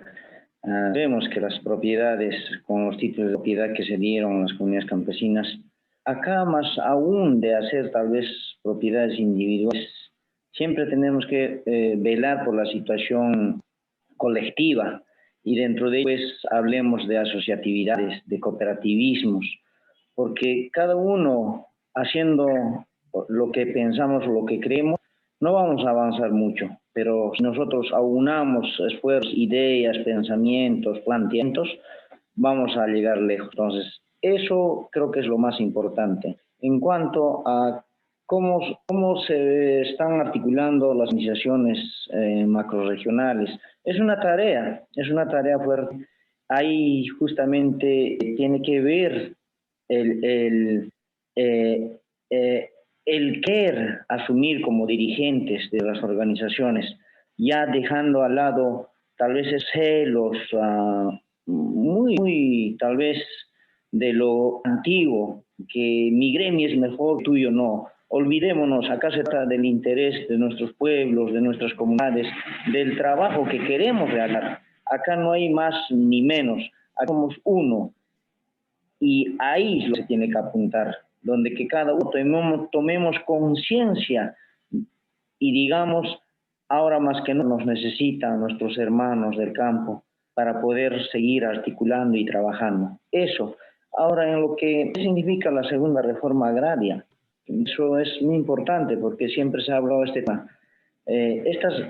Sabemos que la reforma agraria tenía 3 fases: la de devolver las tierras a nuestros hermanos, la de movilizar, organizarnos, y justamente eso es lo que nos falta ahora. Y ahora la de implementar la creación de programas de dignificación, de optimización de infraestructuras de riego, creación de represamientos andinos, fortalecimiento de las cooperativas, organizaciones de productores.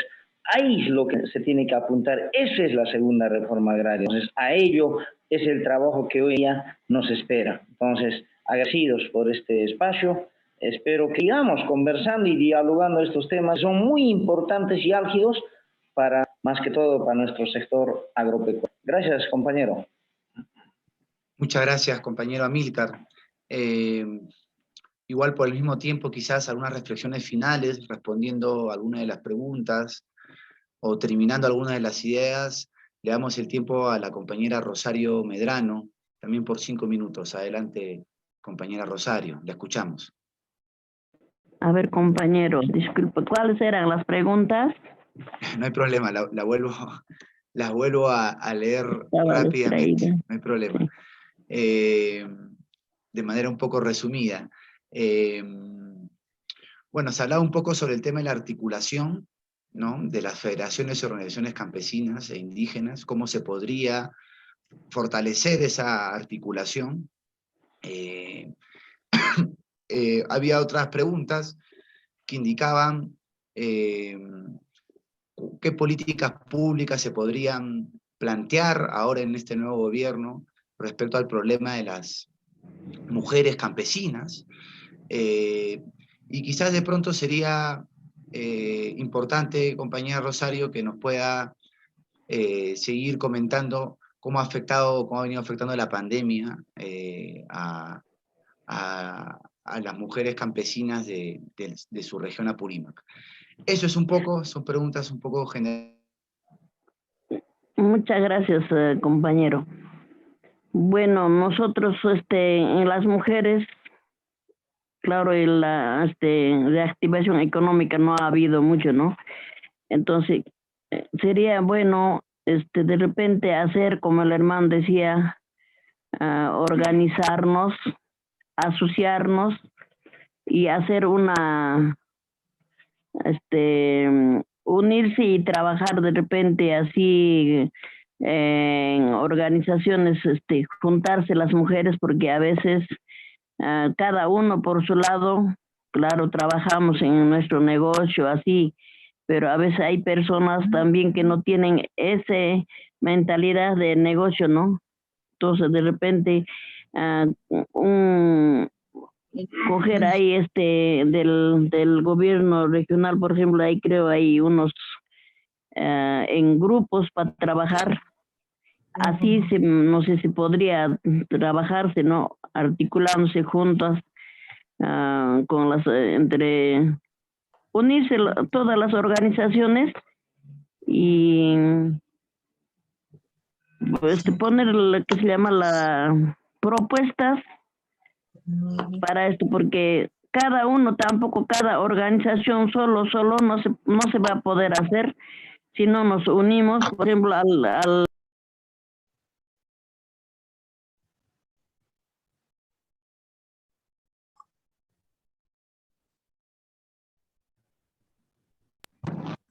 entonces, ahí me están llamando al teléfono, van a disculpar. Entonces, entre nosotros, entre organizaciones, juntarnos y tendría que ser eso, porque en acá, como yo les estaba diciendo, que demasiado se sufre por las autoridades en sí no dejan trabajar. Hay muchas personas que se venden en la calle sus cositas, ¿no? Y en eso, agüitas que se venden, no le dejan y les quitan, les maltratan y no tienen de dónde comer esa gente. Solamente día a día de eso se vivía, pues. A veces queda pena que todas esas cosas se están viendo, entonces las autoridades nada, no les importa de todas las cosas que se pasa a la gente, con tal que con la corrupción ellos tengan bien para comer todo, pero el resto no hay. Ahora ya no tenemos, creo que la gente, un sentimiento en nuestra, cada persona, es autoridades, ya no hay ese sentimiento, sentir como antiguamente era el AINE, antiguamente si tienes tú más, así nos invitábamos siquiera, ya no hay esas cosas. No unido así, antes se trabajaba así, por ejemplo, en la chacra se trabajaba, ahí un día trabajaba toda la familia en tu chacra y otro día, no, en mi chacra así, entonces no había ni jornal, nada, sino así, ahí se trabajaba. Entonces, si volvería a trabajar así también, de repente en las chacras también, en la agricultura mejoraría, ¿no? Incentivar así en grupal trabajar, no por plata nomás, porque ahora todo es plata, ahora es todo. Si no hay dinero, nadie te lo alza. Un bulto que tienes no te lo alza si no pagas tú. Antiguamente no era así. Entonces, esas cosas de repente podíamos incentivar y, bueno, para mejorar, ¿no?, nuestra situación de las mujeres. Tanto también hay hombres solos así, con sus hijos que se han quedado, todo también es igual se sufre también en los hombres, ¿no? Entonces hay muchas mujeres, por ejemplo, en esta pandemia ha aumentado la violencia, ha aumentado jóvenes embarazadas no deseadas, eso tampoco no están, de salud no están apoyando con lo que tienen que cuidarse, esas cosas también hace falta. Todo eso ha incrementado. Ahora la violencia ha incrementado bastante porque sí o sí, como no hay trabajo donde trabaja la señora, entonces tiene que, con el agresor está en la casa y agrede porque el hombre no más da plata porque no hay plata de dónde llevarte a la mujer. Entonces ahí es lo que ha aumentado más la violencia, más la agresión ha aumentado, ¿no? Entonces, bueno, no sé si estará a lo que me dicen. Todo eso es todo eso es estamos, lo que estamos pasando todas las mujeres, hermanas, más que todo, en, más que todo en las altoandinas, sufren más, están sufriendo todo justamente hace poco nosotros sufrimos Antabamba, una alcaldesa siendo mujer, nos invitó, entonces la alcaldesa nos ha discriminado, ha maltratado a las compañeras, a una alcaldesa humilde comunidad ha ido y han hecho con Dina Boluarte, todos han hecho una reunión entre alcaldes. Ella tenía que entrar y le han sacado, no la han dejado entrar porque estaba con su traje humildemente. Entonces es un ejemplo eso, que así nos maltrata por la ropa que llevamos, por la humildad que somos, pero sea lo que sea, ella es alcalde también, así que sea de centro poblado, es un alcalde también. Entonces, así le han sacado. Y a nosotros nos han invitado para a todos, y yo he llevado a las 7 provincias, solamente nos han utilizado y nosotros queríamos, me dijeron que íbamos a hablar 3 minutos, cada provincia iban a hablar, y yo de panelista, entonces mis compañeros ni siquiera de su propia provincia le ha dejado hablar la alcaldesa, nada en sí, totalmente como hubiera desconocido, solamente entre autoridades han hablado y todas esas cosas está pasando, siendo mujer alcaldesa. Entonces todo eso se sufre por ser de repente campesina, por ser, no, humilde, esas cosas, porque visten mejor ropa, o porque son profesionales, porque son educados, a veces de repente no hablamos técnicamente como profesionales nosotras, entonces eso también nos afecta. Todas esas cosas sufrimos, hermano, en todo eso sería mi participación. Muchas gracias. Muchas gracias, compañera Rosario, por su importante testimonio y por lo que nos comenta respecto a hechos muy puntuales que vienen sucediendo.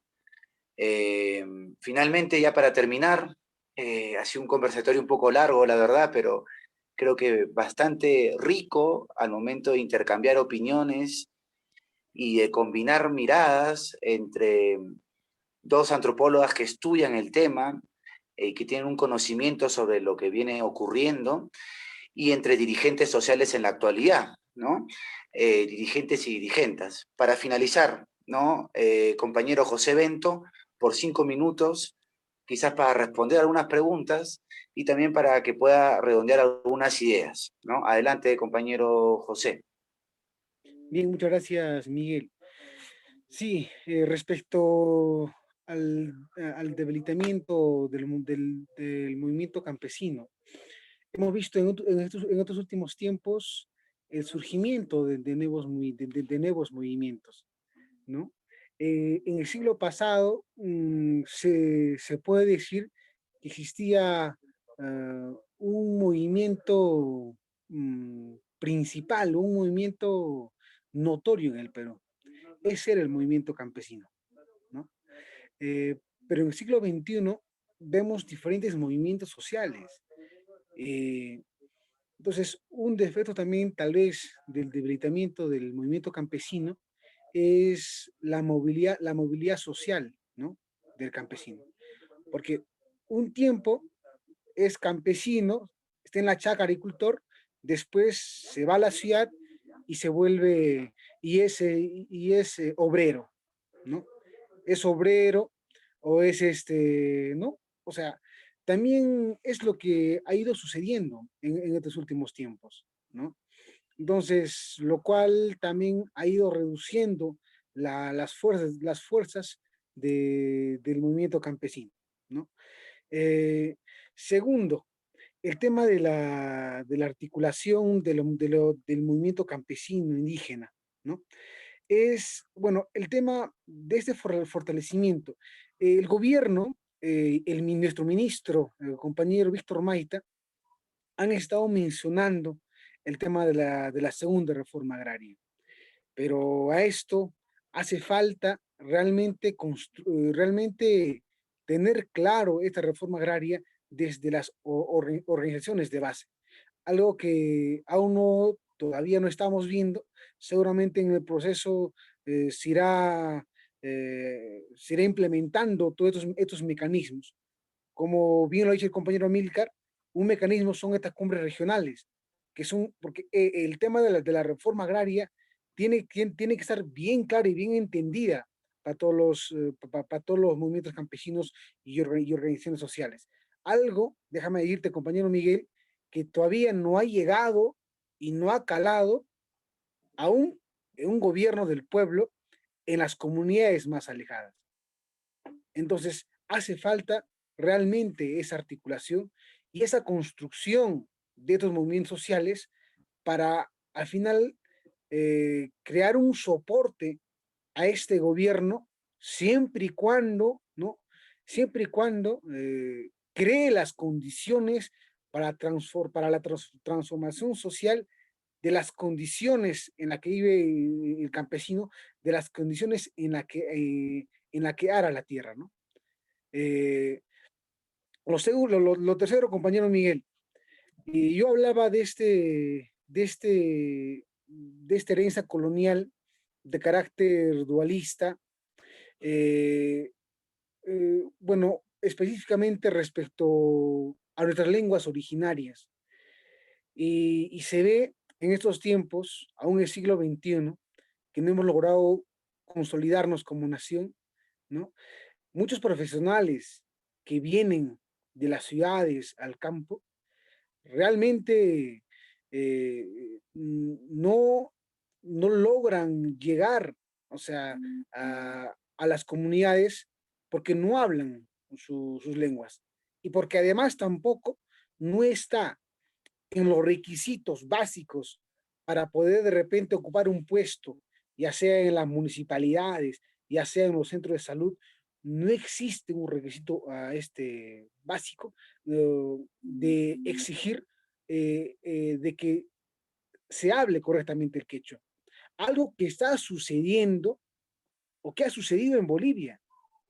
O sea, es obligatorio hablar el quechua para todos los profesionales. Y fíjate, y este mismo problema nos sigue desvinculando, ¿no? Nos sigue separando. Entonces, y ahí obviamente se suma el maltrato, el racismo, o la discriminación, ¿no? Que aún es latente, obviamente, en todos los pueblos, al menos aquellos que vienen de ese proceso criollo, ¿no? De donde habían principales hacendados, ¿no? Que al final han dividido en esta forma los pueblos, ¿no? Los de la ciudad y los de las comunidades, ¿no? Es algo, al menos que en Acomayo se ha vivido los de las ciudades, ahí están los ex hacendados, los mistis, los tataitas, en las comunidades, ¿no? Los comuneros ahí, ¿no? Entonces existe esa división dentro del imaginario social en la actualidad. Creo que sería eso, compañero Miguel, para precisar algunas ideas y nada más de repente exhortar a nuestro compañero Amílcar, quien es dirigente de la FARTAG, a construir esta maquinaria social, ¿no? Sujeta a todas las bases provinciales, distritales y organizaciones sociales, comunales, para realmente construir esa segunda reforma agraria, que ha quedado inconclusa durante el periodo de Blasco Alvarado, y que posteriormente con Morales Bermúdez se revierte, ¿no? Entonces, esto nada más, compañero Miguel, muchas gracias por el espacio y también agradecer la participación de la doctora Carmen Escalante y de la magistra Fabiola y de nuestros compañeros dirigentes. Muchas gracias y hasta la victoria, compañero Miguel. Muchas gracias, compañero José Bento, compañero Amílcar, compañera Rosario Medrano. Ha sido muy importante sus testimonios, sus reflexiones. Dentro de las líneas institucionales y de trabajo del Centro Bartolomé de las Casas está dialogar permanentemente con las organizaciones sociales y con sus líderes y lideresas. El objetivo de estos conversatorios es construir una agenda en el marco de este nuevo escenario político y social, caminar de pronto, cuando acaben los conversatorios, a un encuentro presencial, teniendo en cuenta todas las medidas sanitarias, ¿no?, en lo posible, para poder construir una agenda común. Agradecer muchísimo por el tiempo a la doctora Carmen Escalante, a la magistra Fabiola Jektins, por sus opiniones, ¿no? Muchos quizás de nosotros hemos leído sus textos en nuestra formación universitaria. Simplemente para finalizar, decir algunas conclusiones muy rápidamente de lo que se ha dicho el día de hoy. No solamente se ha hecho un recuento histórico sobre la historia del movimiento campesino e indígena en el país, sino también que se ha reflexionado en torno a los diferentes estadios, ¿no? Primero se transitó por la lucha por la tierra, ¿no?, por acabar con el gamonalismo, con el latifundio. Después se pasó, hubo un periodo de crisis debido al conflicto armado interno. Luego emergió todo este orden neoliberal que descapitalizó y despobló inclusive al mundo o a las sociedades rurales, generando crisis nuevas, problemas nuevos como los problemas vinculados al extractivismo, generándose conflictos socioambientales, pero al mismo tiempo existe una convivencia de debilitamiento del movimiento campesino, ¿no? Hemos escuchado un poco lo que nos han dicho nuestros compañeros dirigentes, hablan no solamente de despoblamiento y de que los jóvenes prefieren migrar a las ciudades y ven la actividad agrícola y el trabajo en el campo como algo poco rentable, sino también que viene esto acompañado de tasas de créditos muy altas, no apoyo en tecnificación, no desarrollo de los mercados locales e internos. Y bueno, también existe una problemática que es no atendida, que es el problema, ¿no?, de las mujeres campesinas, ¿no?, una realidad que poco se conoce, y también existe lo que actualmente se conoce el problema de la pandemia, ¿no?, que si bien este es un problema sanitario, pero ha reproducido toda una serie o ha evidenciado y ha recrudecido toda una serie de problemas que de pronto no se estaban viendo. Entonces, bueno, está también el tema de la necesidad de fortalecer y articular a los movimientos campesinos en el país. Se asume que existe un reto y una oportunidad con este nuevo gobierno. Se ha planteado algunos lineamientos básicos respecto al tema de la reforma agraria. Y en líneas generales, decir un poco eso, ¿no? Estamos haciendo una ayuda de memoria, como les comento, producto de estos conversatorios, y estamos caminando a construir una agenda común. Compañero Amílcar, compañera Rosario, compañero José Bento, están de entrada invitadísimos a participar de las coordinaciones, a las compañeras Fabiola Jektins y la doctora Carmen Escalante. Esperamos seguir contando con su apoyo, seguir en contacto, para poder seguir reflexionando y problematizando este tema. Y finalmente, esta es una especie de ritual, ¿no?, del Centro Bartolomé de las Casas. No sé si podrían prender su cámara para tomarnos una foto final que nos pueda ayudar a la memoria histórica de este evento. No sé si Gaide nos puedes ayudar con la toma de la foto, con la captura de pantalla. Y ahí está el compañero José Bento. No sé si los demás pueden prender también su cámara, la compañera Rosario, compañero Amílcar, la doctora Carmen Escalante y la magíster Fabiola Jektins, ¿no? Ha sido un gusto, la verdad, compartir este conversatorio con ustedes.